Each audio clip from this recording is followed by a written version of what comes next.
20 சென்ட்ல நான் வந்து நிறைய கோழியை அழைச்சி வைக்க கூடாது. அதுக்கு ஃப்ரீ ரேஞ்சுனா அது கொஞ்சம் ஃப்ரீயா விடணும். நம்ம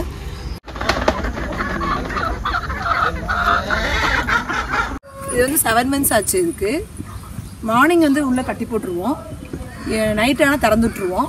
நல்லா ஓடும்.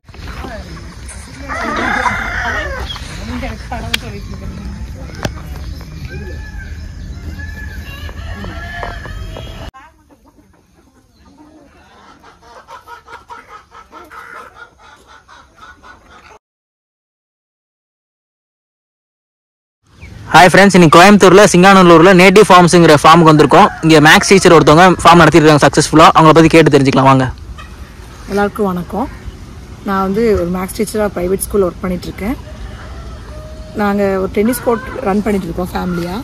அந்த டென்னிஸ் கோர்ட்டில் வந்து குழந்தைங்க விளையாடுறப்போ இம்யூனிட்டி பவரை இன்க்ரீஸ் பண்ணுறதுக்காக நாங்கள் எதாவது ப்ரெட்டு கொடுப்போம், எக் ஆம்லெட் கொடுப்போம். அப்படி எக் ஆம்லெட் அப்படி கொடுக்கும்பொழுது வேக வச்ச எக்ஸ் எல்லாம் நாங்கள் கொடுத்துட்டு இருந்தோம். அப்போ வந்து நாங்கள் நல்ல எக்காக கொடுக்கணும் அப்படிங்கிறதுக்காக நாங்களே ப்ரொடக்ஷன் பண்ணலாம் அப்படிங்கிற ஒரு வாட்டி யோசிக்கும்பொழுது தான் நாங்கள் எடுத்த ப்ராஜெக்ட் வந்து இந்த நேட்டிவ் ஃபார்ம்ஸுங்கிற. இந்த ஃபார்ம் எவ்வளோ ஸ்பேஸில் இருக்குது மேம்? இது வந்து ஒரு 20 சென்ட்டில் இருக்குங்க. நம்ம ஒரு குட்டி ஸ்பேஸில் கூட வைக்கலாம். இப்போ சப்போஸ் உங்களுக்கு ரொம்ப ஆசையாக இருக்குது கோழி குஞ்சு வளர்த்துருக்கு அப்படின்னா ஒரு குட்டி ஸ்பேஸில் உங்கள் வீட்டு பேக்யார்டில் கூட வச்சுக்கலாம். நம்ம அப்படித்தான் காலங்காலமாக வளர்த்திட்டு இருந்தாங்க.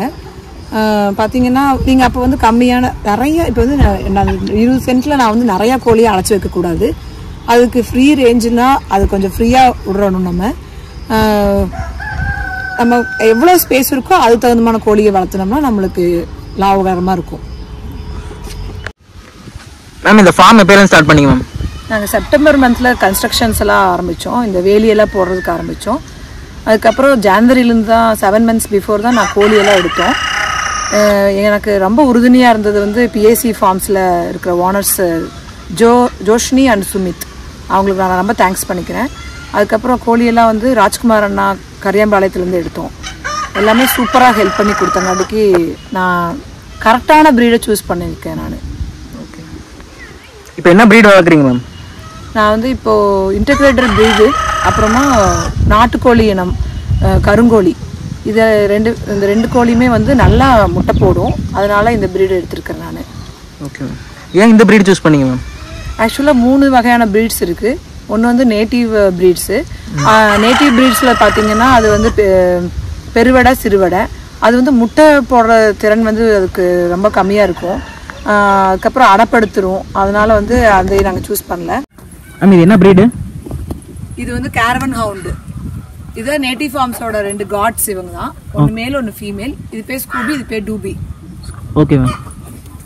இது வந்து 7 months ஆச்சு. இதுக்கு மார்னிங் வந்து உள்ளே கட்டி போட்டுருவோம், நைட் ஆனால் திறந்து விட்டுருவோம். நல்லா ஓடும். அதுக்குமே இது நல்லா பார்த்துக்குவோம் எல்லாத்தையும். ஏதாவது ஒரு நாய், சின்ன நாய் வந்தால் கூட கத்திக்கிட்டே இருக்கும். ஓகே, நல்லா பார்த்து எல்லாம் பயந்துக்குவாங்க. ஓகே.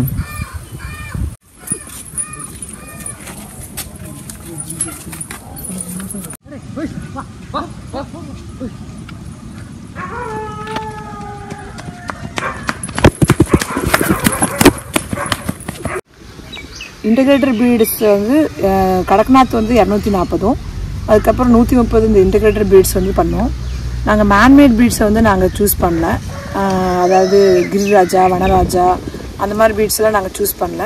நாங்கள் ஒன்லி கடக்நாத் தான் ரொம்ப இம்பார்ட்டண்ட்டாக பண்ணிகிட்ருக்கோம். இப்போ அதுதான் நிறையா முட்டை போடும், ஹெல்த்தியாக இருக்கும். அதில் ஒமேகா 3 அதிகமாக இருக்கிறங்காட்டிக்கு குழந்தைங்க சாப்பிட்டாங்கன்னா நல்லா மூளை வளர்ச்சி நல்லபடியாக இருக்குது.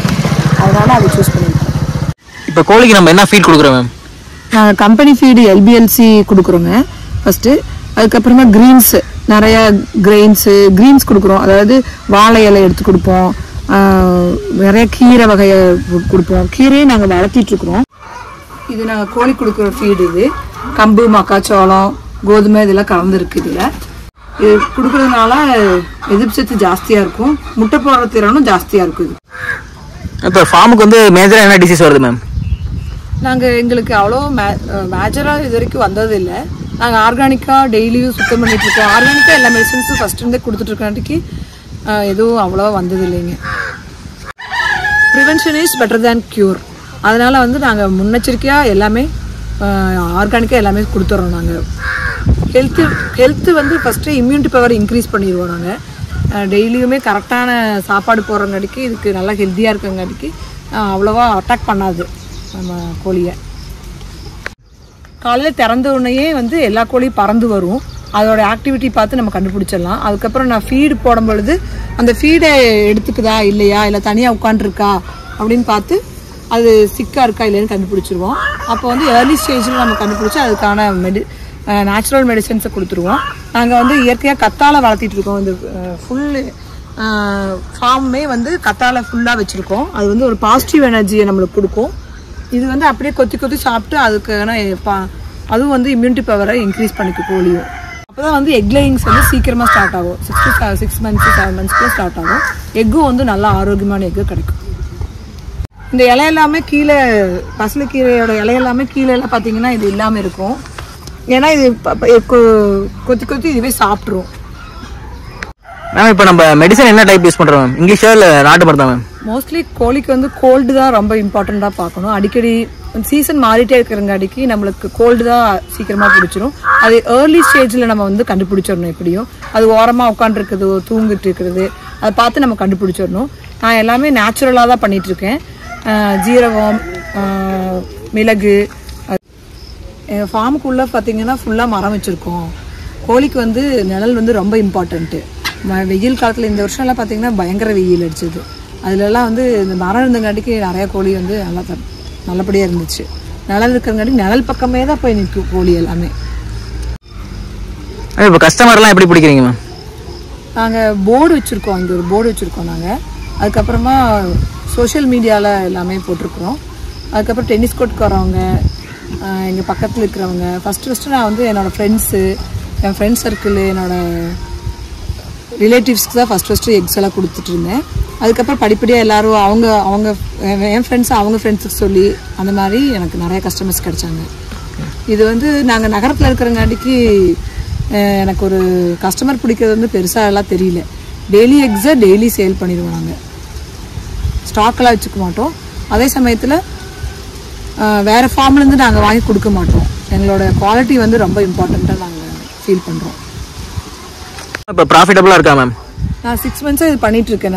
எனக்கு ப்ராஃபிட்டபுளாக தான் இருக்குது. டெய்லி எக்ஸை டெய்லி சேல் பண்ணிடுவேன். ஈவினிங் வந்து நான் ஸ்கூல்ட்டு வந்தோடனே சேல் பண்ணுவேன். எங்கள் அப்பாவும் என்னோடய ஃபார்ம் மேனேஜரும் வந்து இடையில யாராவது எக்ஸ் கேட்டாங்கன்னா கொடுத்துருவாங்க. ஏன்னா போர்டு பார்த்து நிறைய பேர் வருவாங்க. அப்புறம் கான்டாக்ட் நம்பர் கொடுத்துருக்கோம். அந்த கான்டாக்ட் நம்பருக்கு வாட்ஸ்அப் பண்ணிவிட்டு வருவாங்க. அதனால் எங்கள் அப்பாவும் ஃபார்ம் மேனேஜரும் வந்து எனக்கு ஹெல்ப்ஃபுல்லாக இருப்பாங்க. ஓகே. ஃபார்ம் நடத்த நம்ம என்ன ஸ்ட்ரகிள்ஸ் ஃபேஸ் பண்ணுறோம்? ஸ்ட்ரகிள் இப்போ வந்து பார்த்திங்கன்னா காக்கா வந்து முட்டை தூக்கிட்டு போயிடும். அதுக்கப்புறம் சில டைம் இன்றைக்கி 100 முட்டை கிடைக்கும் நம்ம நினைப்போம். ஆனால் கம்மியான எக்ஸ் கிடைக்கும். நம்மளுக்கு ஆர்டர் நிறையா இருக்கும். டிமாண்டு ஜாஸ்தி இருக்கும்போது எக்ஸ் கம்மியாக இருக்கும். இந்த மாதிரியான ஸ்ட்ரகிள்ஸ் தான் நான் ஃபேஸ் பண்ணிட்டுருக்கேன். அப்புறம் டிசீஸ் மேனேஜ்மெண்ட்டு, அது எல்லாம் டெய்லி நம்ம எங்கேயுமே வந்து எப்போவுமே இங்கே ப்ரெசென்ட் நம்ம இருந்துகிட்டே இருக்கணும். நம்மளோட ப்ரெசென்ட் டெய்லி இருக்கணும். ஓகே. இது வந்து டேபிள் அடிச்ச எக்கா இல்லை ஹேச்சிங் எக்கா மேம்?